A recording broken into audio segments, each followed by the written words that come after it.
कराडमध्ये पाणी पुरवठा सुरळीत, पण पाणी शुद्ध करणारे कर्मचारी मात्र वेतनाविना.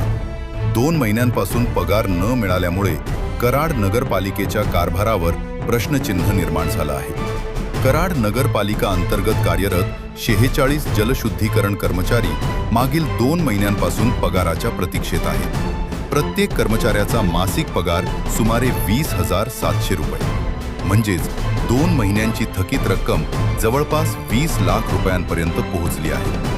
24 तास पाणी शुद्ध करून शहराला पाणी पुरवठा करणारे हे कर्मचारी आज आर्थिक अडचणीत सापडले आहेत.